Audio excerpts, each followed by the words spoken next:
Hola, bienvenidos al Desarrollo Humano. Mi nombre es Freddy Mayorga y me especializo en psicología social humanista, medios de comunicación y soy terapeuta Gestalt. El día de hoy hablaremos de qué es el desarrollo humano, esta corriente psicológica que empieza por allá en la primera mitad del siglo pasado. Se considera como la tercera fuerza, entendida también como la psicología humanista. La primera corriente es la más famosa que todos conocemos, que es el psicoanálisis de Freud.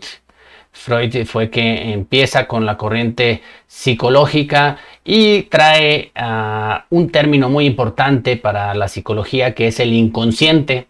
Desde Freud se hablaba que el ser humano estaba gobernado por impulsos, el eros y el tánatos, y entonces la civilización y el Estado, los gobiernos, tenían que controlar dichos impulsos perversos que estaban en el inconsciente de la humanidad.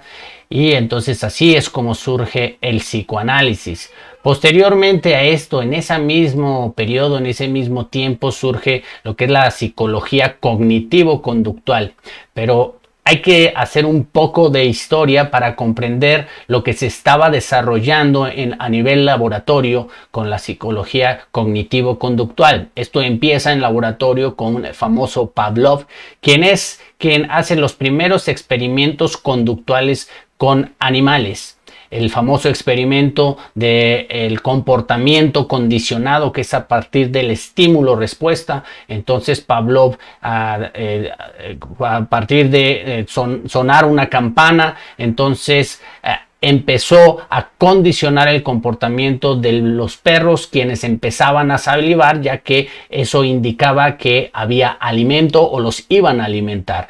Este sonar de campanas no siempre iba acompañado de alimentos, y se dio cuenta que aunque no se les daba de comer a los animales, la campanita activaba un mecanismo corporal que era la salivación del animal, en este caso del perro. Más adelante se hicieron otros tipos de experimentos en laboratorio con ratones, con gallinas, en donde había un premio y un castigo, y entonces asimismo se le iba enseñando al ratón a descubrir el camino de un laberinto para encontrar la salida, y así aprendía el ratoncito, o la gallina encontraba, le podían enseñar algún tipo de comportamiento. Entonces, esta es la puerta a lo que después se conoce como la psicología social. ¿Y qué es la psicología social? Bueno, la psicología social ve la mente, al contrario de cómo lo veía el psicoanálisis, la parte oscura, bueno, o negra del inconsciente humano. Entonces la psicología social ahora ve la mente humana como un pizarrón en blanco en donde se puede pintar, escribir las conductas positivas del ser humano. Entonces ahí surge la capacitación, surge todo muy relacionado, por ejemplo, con las empresas, con el desarrollo organizacional, en donde se necesitaba el potencial humano para generar utilidad y productividad en las empresas, lo que más adelante, o lo que hoy podríamos llamar el coaching, que está tan de moda. Después de esto, pues ya vendría entonces, ahora sí, la tercera fuerza, que es la psicología humanista, de la cual proviene el desarrollo humano. Esta psicología humanista ve al ser humano en varias áreas, no solo en una, lo divide en la parte física, mental, emocional y espiritual. De hecho, Abraham Maslow es considerado el padre de la psicología humanista, porque él desarrolla la pirámide de las necesidades, y esa pirámide refleja lo que aquí en este diagrama estamos viendo, las necesidades más básicas del ser humano a nivel biológico, físico, pero hay otras necesidades sociales, de valoración, grupales, de autoestima y de autorrealización, que de alguna manera con Abraham Maslow muy enfocado a nivel empresarial, a nivel de los grandes corporativos, ¿no? Se empieza a trabajar en cuestiones de la publicidad. En realidad, la psicología humanista se desvía un poco en este sentido, porque de ahí surge lo que es la psicología existencial, la psicología transpersonal. La psicología existencial es la que desarrolla Viktor Frankl, el famoso Viktor Frankl, con el sentido de la vida. Tiene que ver con las cuestiones de la muerte, cuál es el sentido de la vida y la muerte. Y también la psicología transpersonal, que el famoso Carl Jung, que también habla de un término muy importante. Él fue alumno de Freud, pero Carl Jung lo lleva hacia el inconsciente colectivo. Entonces, como que se va ampliando y se va expandiendo. De alguna manera, en esta línea es donde se ubica la terapia gestal, que es mi especialidad.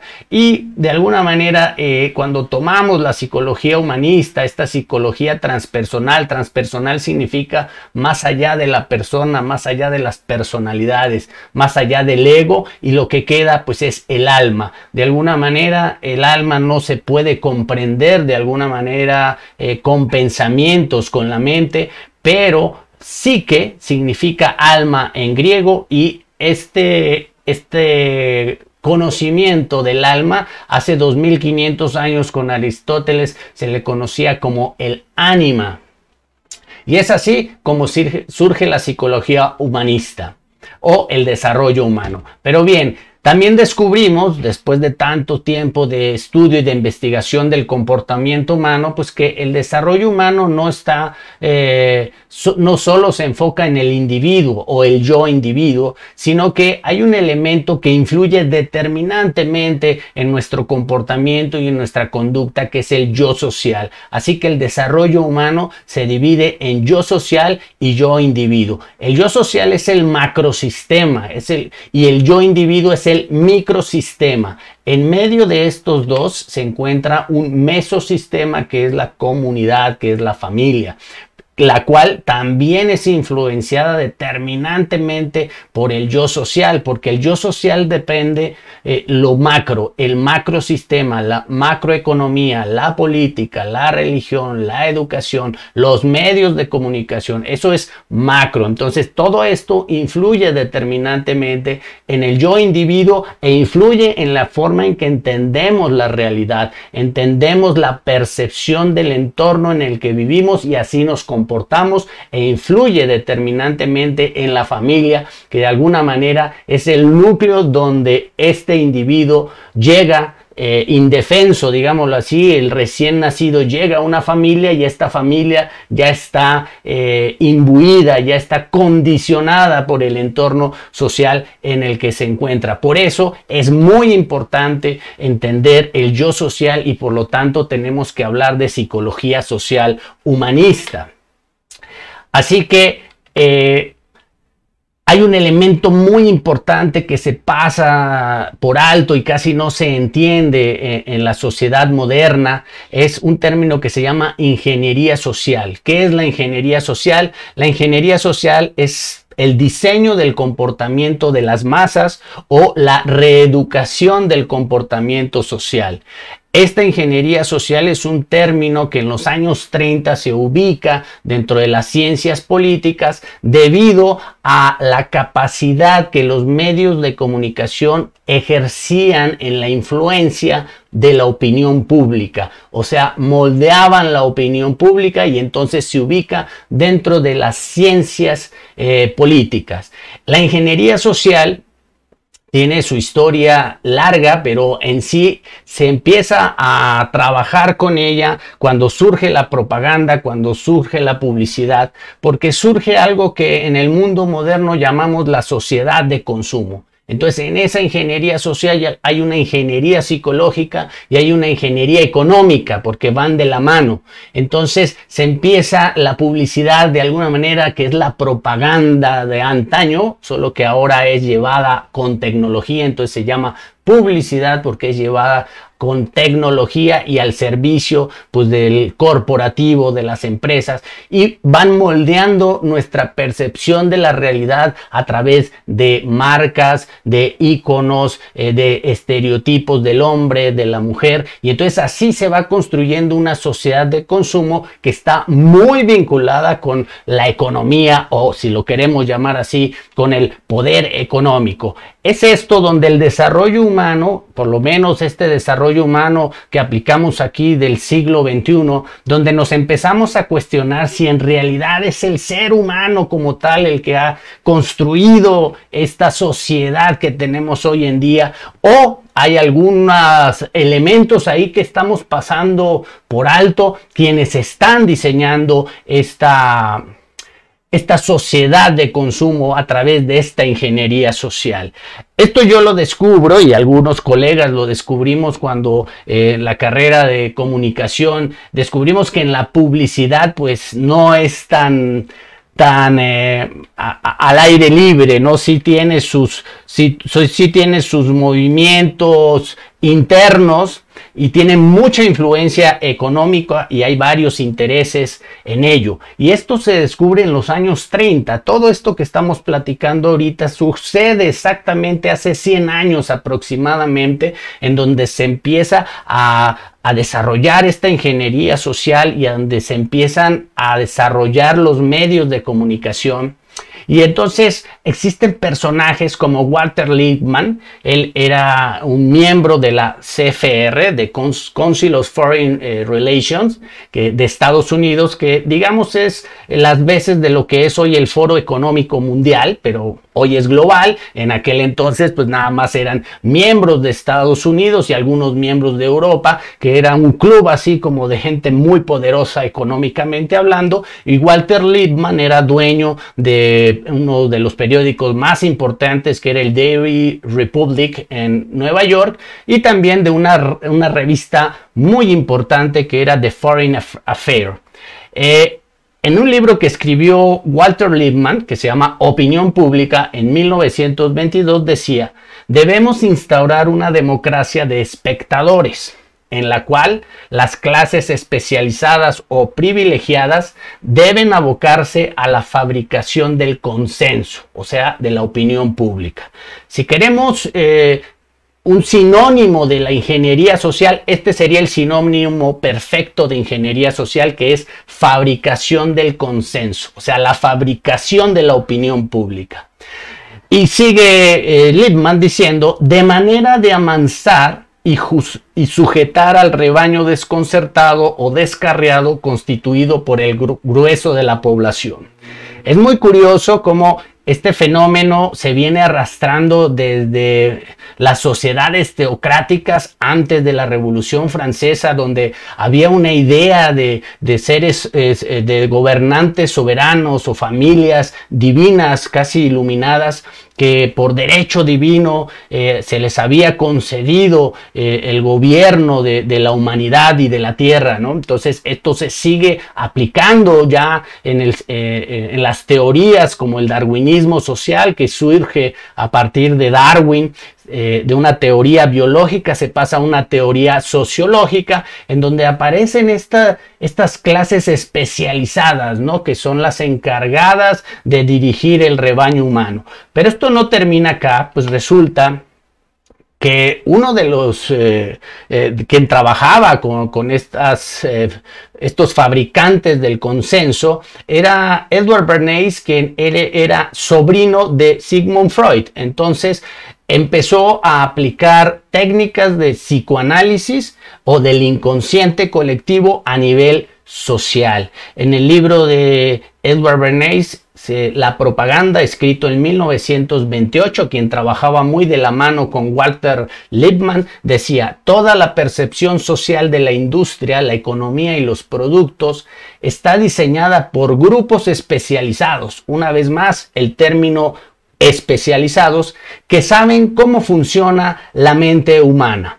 Pero junto a ello también tenemos la banca, la gran banca, que de alguna manera, si seguimos la historia de la humanidad, pues se relacionará con el feudalismo y cómo cambia ese feudalismo a un feudalismo moderno con los nuevos aristócratas y una nueva casta de caballeros al servicio de la corona. Y entonces en los años 30 el banquero de Wall Street, Paul Mazur, de Lehman Brothers, dijo: debemos cambiar América de una cultura basada en las necesidades a una cultura basada en los deseos. La gente debe ser entrenada para desear cosas aunque no las necesite. Los deseos del hombre deben eclipsar sus necesidades. Es aquí donde vemos entonces que sí hay como en la economía que decía Adam Smith, esa mano invisible, que supuestamente la mano invisible éramos todos nosotros, nuestros egos, que salíamos todos los días a trabajar y producíamos y generábamos economía. Aquí estamos hablando de una mano invisible que sí está influyendo en nuestra percepción de la realidad, cambiando ese orden natural de las cosas, que no solo necesitáramos cosas, sino que deseáramos cosas. El necesitar implica una necesidad natural, instintiva. Necesito alimentarme, voy, me alimento, cubro mi necesidad y lo que no necesito lo dejo. En cambio, en el deseo se influyen otros elementos que están muy presentes en la publicidad. El deseo que estimula nuestros egos, el individualismo, la competitividad. Ahí ya no solo necesito alimentarme, sino que necesito acaparar, llenarme más y más, porque quizás mañana no tenga yo ese sustento.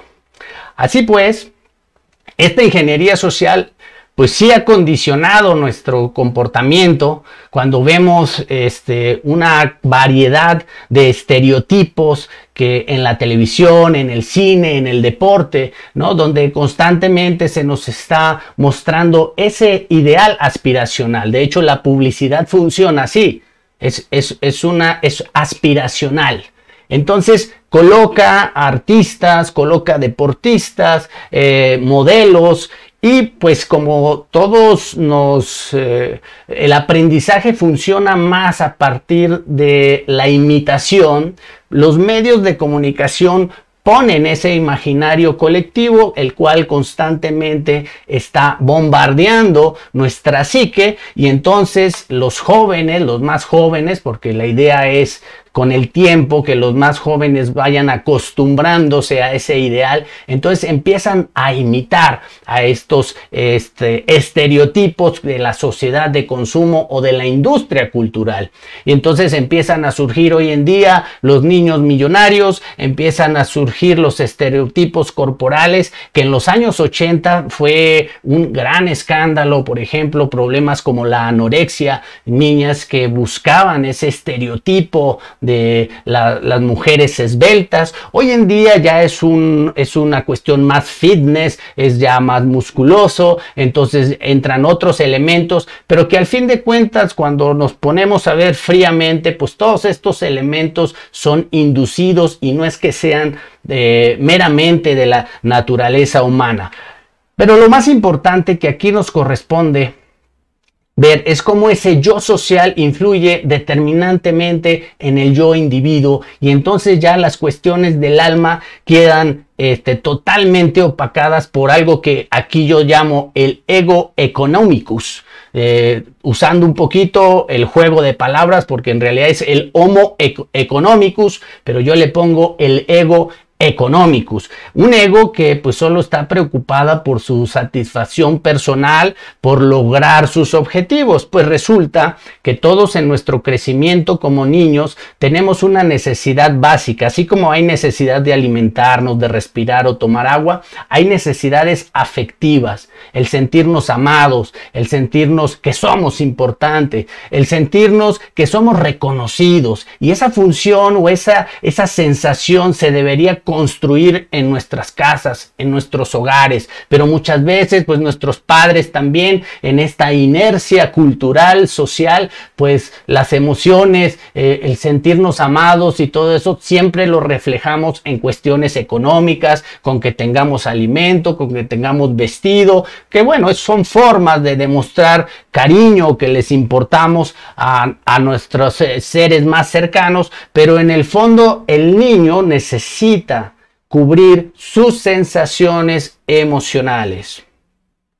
Así pues, llegamos al punto en que el yo social se ha puesto, la economía se pone por encima del ser humano, se pone por encima del yo individuo, y esta es la anotación que hace este desarrollo humano del siglo XXI, en donde nos convierte totalmente en el ego economicus, y el modelo económico también se posiciona por encima del ser humano, que incluso es quien en realidad ha determinado el destino de la humanidad y lo sigue haciendo. En el año 2016, el presidente del Foro Económico Mundial, o mejor conocido como el Foro de Davos, porque se reúnen, este club de multimillonarios se reúne en Suiza, en Davos, el fundador de este foro, quien es Klaus Schwab, pues ya advertía que estábamos entrando en la cuarta revolución industrial, la cual implicaba ya el transhumanismo, que es el hombre, máquina, robot, es decir, la inteligencia artificial, la cual empieza desde hace algún tiempo ya a inundar nuestras vidas y de alguna manera se va posicionando en el inconsciente colectivo a través de películas, o si ustedes pueden ver en Netflix, por ejemplo, la variedad de películas que hay acerca del transhumanismo, en donde la robótica o el robot se empieza a mostrar como un ser con sentimientos. Esto lo puedes ver fácilmente en la película animada para niños, aparentemente, de Wall-E, en donde un robot como viejito ya de generaciones antiguas con un robot más modernizado, y entre ellos empiezan a tener como conexiones de sentimientos, de amor, de preocupación, de angustia, y esto es una total disociación de la realidad porque las cuestiones emocionales son propias del alma humana. Y en cambio en la robótica, pues la única energía que hay ahí, pues es la energía eléctrica o la energía que puede haber dentro de una batería. Entonces no solo surge hoy lo que se llama el ego economicus, sino el ego technologicus. ¿Por qué? Porque en un futuro no muy lejano, con esta inercia del pensamiento, de tener más datos, de ser más inteligentes, de competir, de ir un paso adelante, entonces empezaremos no solo a manejar estos celulares que están externos a nosotros, sino que empezarán poco a poco a integrarse dentro del cuerpo humano. Esto empezará de a poco con la tecnología para ayudar en cuestiones de salud, en personas que tengan enfermedades, pero poco a poco se normalizará como una necesidad del ser humano para ser más competitivo, más productivo y estar en la vanguardia. Por último, hay que tomar en cuenta, como a modo de reflexión, que estos personajes del Foro Económico Mundial hace apenas 2 o 3 meses anunciaron un gran reseteo o el gran reseteo, en donde obviamente aparece el presidente del Foro Económico Mundial, pero tenían un invitado muy especial quien abrió este foro y anunciaba este gran evento de un gran reseteo, una gran oportunidad, utilizando el problema o el fenómeno de la pandemia, aprovechar este momento para resetear la economía mundial y para empezar a implementar toda esta inteligencia artificial en nuestro mundo, y el personaje es el príncipe Carlos de Inglaterra. Esto nos debe llevar a preguntarnos si en realidad hemos trascendido el feudalismo que aparentemente terminó hace 231 años, en 1789, con la Revolución Francesa y con la guillotina que pasó a otra vida al rey Luis XVI. Y con esto se hizo creer que acababan las sociedades teocráticas de las monarquías y las inquisiciones y entrábamos a las sociedades democráticas, cuando en realidad no fueron sociedades democráticas, sino sociedades plutocráticas, las cuales aquí el día de hoy, hace 2 meses, en la inauguración del 21 de enero de 2021, el príncipe Carlos de Inglaterra, un monarca, una línea de sangre de estos supuestos gobernantes monárquicos de las sociedades teocráticas, da el banderazo de salida al ego economicus y technologicus. Es así pues que llegamos entonces a la pregunta con la que iniciamos esta charla: ¿qué es el desarrollo humano? El desarrollo humano no es desarrollo económico, se ha malinterpretado. El desarrollo económico es un término del que se ha apropiado el Programa de las Naciones Unidas para el Desarrollo. Se apropió de este término desarrollo económico como un índice para medir la pobreza. Pero no es así. El desarrollo humano es mucho más que eso. La economía es una parte del desarrollo humano, pero no es todo el ser humano. Tampoco el desarrollo humano es coaching o superación personal. Ahorita tan de moda esto de piensa positivo, ve por tus sueños, la famosa libertad financiera. Todo muy conectado con este egus economicus. Entonces, padre pobre, padre rico. Y entonces entramos una vez más en un ciclo más del progresismo, del desarrollo económico y la superación personal. Pero el desarrollo humano no es esto. El desarrollo humano es algo mucho más amplio, más extenso, que tiene que ver con el holismo.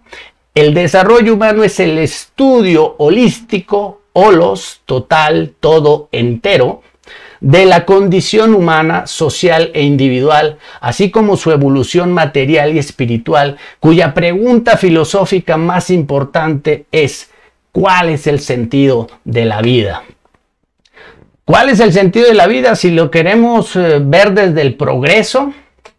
Bueno, pues el sentido es desarrollarnos económicamente, tener más comodidades económicas, que bueno, en algún sentido pues no tiene nada de malo, ¿no? Buscar la comodidad. El problema es cuando eso se ha posicionado sobre el ser humano y su identidad se basa en las cuestiones económicas nada más. Y en realidad el ser humano es más allá que eso.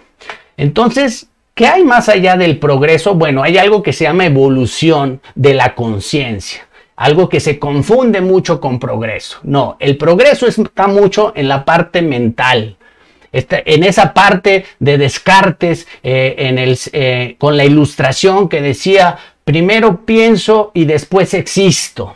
O sea, quiere decir que si dejo de pensar, yo no existo, dejo de existir. Y hoy en día estamos llegando a una compulsión tremenda de nuestros pensamientos. Nos estamos volviendo compulsivos del pensamiento y entonces hay mucho ruido mental, hay mucha angustia, mucha ansiedad porque no sabemos detener nuestra mente. No podemos estar en silencio.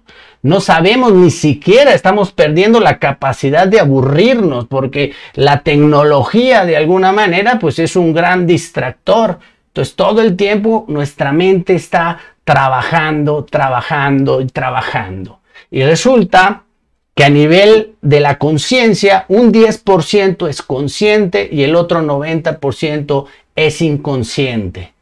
El progreso funciona dentro de ese 10% consciente que es muy mental. Pero la mente es muy chiquita en comparación con la conciencia. Y la conciencia es algo que casi no se estudia y lo han estudiado ya la neurociencia o la física cuántica, pero de eso casi no se habla. Se sigue estudiando la física de Newton en las escuelas y bueno, la física cuántica la dejamos para los grandes científicos y para la tecnología cuántica, ¿no? Pero no nos hablan de la conciencia, un término que la neurociencia ya ha empezado a hablar porque ha empezado a descubrir que a la muerte no es que no exista de alguna manera, sino que es un paso trascendente de la conciencia. y eso no se desarrolla en el mundo actual. Se desarrolla la inteligencia nada más, que es muy mental. Dentro de ese 10% estamos dando vueltas, digámoslo así, ilusionados con el progreso, porque entonces ya el celular que traigo ahorita ya no trae una cámara, sino que trae 3 cámaras. Entonces es una apariencia de progreso nada más. Pero bueno, la propuesta del desarrollo humano hoy en día es que pues no solo es progreso, también hay evolución, y hay que evolucionar la conciencia. Y cuando evolucionamos la conciencia, tenemos que hablar del alma. Una de las chambas, uno de los trabajos de lo que trata la psicología, ¿no? Lo que decíamos en un principio. La definición etimológica de psique es alma. Psicología es el tratado del alma. Y esta definición no la vemos en ninguna parte en la Organización Mundial de la Salud. Todo es muy positivista, pero nadie habla del alma. Y ese es el trabajo de la psicología existencial, de la psicología transpersonal y de la terapia Gestalt. ¿Por qué es importante el trabajar con ese 90% inconsciente? Es muy importante porque ahí está el camino hacia las sensaciones corporales de nuestra alma, del silencio interno. Pero para llegar a eso, los mismos terapeutas tienen que trabajar con su propio inconsciente, tienen que bajar a su inconsciente, convertirse en guías de cavernas internas, y tienen que bajar diariamente para que puedan ayudar así y conectar con las personas, con los pacientes que necesiten ayuda por problemas personales o simplemente problemas existenciales. Entonces los terapeutas tienen que bajar a su inconsciente para que haya coherencia, para que puedan guiar y conectar con el niño herido o la niña herida, o con el inconsciente. ¿Por qué es tan importante trabajar con el inconsciente? Bueno, simplemente porque en el inconsciente se aloja lo que en psicología se conoce como la sombra, que es dolor emocional o cuerpo emocional. Resulta que como nos volvimos muy mentales, desde la Ilustración se colocó a la razón como la máxima expresión del ser humano, las emociones se hicieron a un lado y se vieron como incómodas. Y hoy en día no conectamos con las emociones, sino que pensamos las emociones. ¿Por qué es esto? Porque las emociones se sienten a nivel corporal. Cuando una emoción ha estado ahí latente durante años, décadas, incluso desde la infancia, ese dolor emocional se convierte en dolor corporal.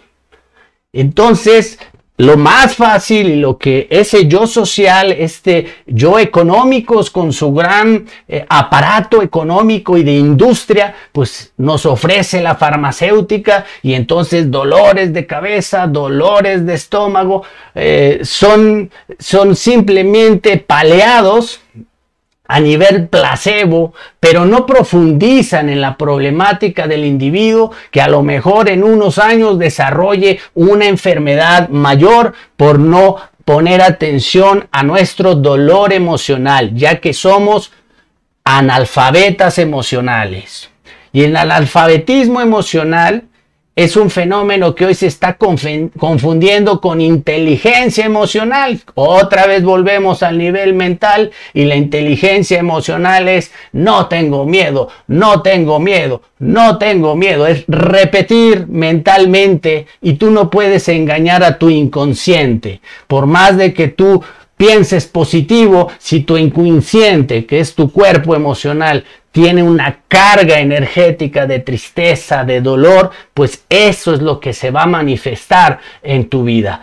Ese es el trabajo. La importancia de trabajar con nuestro inconsciente es limpiarlo. Poco a poco, a medida que lo vas limpiando con un proceso terapéutico, con un proceso tuyo personal, practicando meditación, autoobservación, yendo hacia adentro, poco a poco ese alma, que no puede ser entendido por la mente, Ese alma es como una flamita que está chiquita, que se empieza a oxigenar y empieza a crecer su irradiación. Y es algo que tú empiezas a sentir desde adentro de ti, pero es algo que no puede ser explicado racionalmente. Es algo que tienes que vivir tú por cuenta propia. Así pues, este es el desarrollo humano del siglo XXI. Hace algún tiempo oí esta frase: el secreto de la vida es morir antes de morir y descubrir que no hay muerte. Obviamente esto a nivel racional parece absurdo. Yo no lo entendía hace tiempo, y eso que hace tiempo caminando yo con las tradiciones toltecas, los temazcaleros en México, caminando junto con ellos los danzantes del sol, que son hombres y mujeres que danzan durante 4 días sin alimento, sin agua, haciendo un ejercicio, llevando al límite su cuerpo físico, y en los temazcales, que era su único desayuno y su única comida en las mañanas y en las noches, eran baños de vapor con piedras calientes. Casi todos decían una frase que en ese momento no entendía y que se parece mucho a esta que acabo de leer, que decían: es un buen momento para morir. Y pues claro, a la mente esto lo angustia, porque decía yo, pues claro, dejando de comer y de alimentarse, pues se van a morir. Pero esto es metafórico, es la muerte del ego para sentir la presencia del ser. Es el secreto de la vida, morir antes de morir y descubrir que no hay muerte. Ah, temazo. Por último, quisiera ya cerrar con esta idea de los buscadores, porque se confunde mucho religión con espiritualidad, y la religión no es espiritualidad. La religión es un camino, es una puerta entre muchas. Es muy diferente la religiosidad, porque la religiosidad nos da una comprensión de un Dios externo. En cambio, la espiritualidad te lleva hacia adentro, hacia el ser. Quiero compartirles esta frase que me encanta de Eckhart Tolle en su libro El Poder de la Hora, donde dice: cuando se pronuncia la palabra Dios, se crea una imagen mental, quizá de un anciano barbón o de alguien masculino o algo externo a uno, algo externo. Con la palabra ser es imposible formarse una imagen mental de ello, y nadie puede reclamar la posesión exclusiva del ser, ya que el ser es accesible a usted como la sensación de su propia presencia. Cuando usted está presente, cuando su atención está completa e intensamente en el ahora, se puede sentir el ser, pero nunca puede ser entendido mentalmente. ¿Cómo? Esto es imposible para el mundo moderno, porque todo es prisa, todo es tiempo, es dinero, todo es trabajo, tengo que lograrlo. Entonces no hay tiempo para estar. Entonces la mente está en el pasado y en el futuro, y le cuesta mucho trabajo estar presente.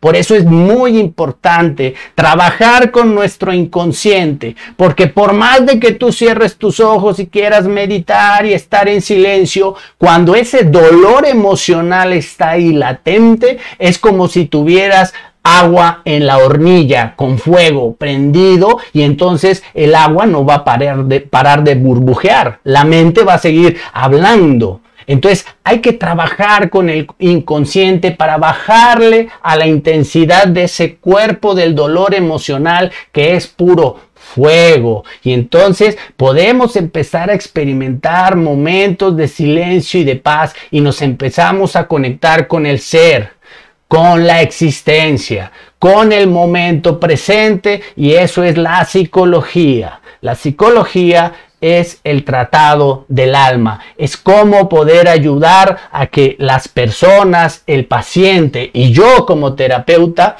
pueda conectar con mi alma, y para conectar con mi alma tengo que aprender a estar en silencio.